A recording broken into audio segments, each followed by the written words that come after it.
valgono le stesse parole chiave, osservazioni e miglioramenti. Allora, grazie mille, sono state 3 ore molto intense, ma abbiamo imparato qualcosa anche noi. Grazie al Presidente del FLAG, di Chioggia del Po, grazie all'Ingegner Portieri, grazie alla Laura Mosca, ma a tutti i FLAG per l'impegno che hanno sostenuto. Allora, quello che è stato fatto dalla vostra attività anche oggi è quella di promuovere un settore, che è il settore della pesca e dell'acquacoltura. Quindi voi, come noi, siete stati al servizio di questo mondo, anche perché senza questo mondo non si farebbero queste attività.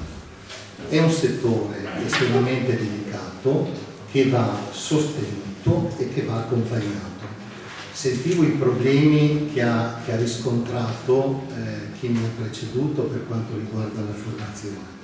Abbiamo dato vita a una scuola di pesca di Coldiretti e la stiamo ultimando in questi giorni. C'è stata qualche difficoltà, ma siamo molto contenti perché i giovani hanno reagito molto bene. Sostenere questa attività significa poi entrare concretamente in tutto ciò che è il FEAMPA, che sarà il FEAMPA successivamente, nell'aiutare in maniera concreta i pescatori e gli acquacoltori. Come?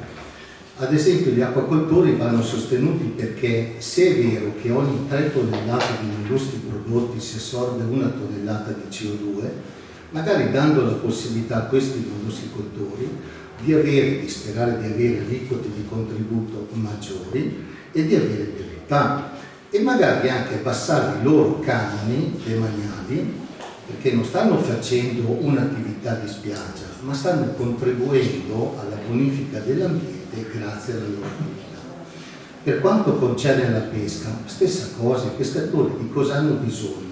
Con una flotta che supera i 30 anni e si avvicina ai 40, questa flotta deve essere ammodernata, semplificando anche quella che è la progettualità, perché non si può pensare di avere 3 misure del FEAMPA sull'ammodernamento, magari una unica dove uno presenta un progetto che riguarda salute e sicurezza, efficienza energetica e cose di questo tipo. Io vi ringrazio ancora tutti per l'impegno che ci avete messo, perché quando si parla di pesca parliamo di tutti noi e della gente che rappresentiamo.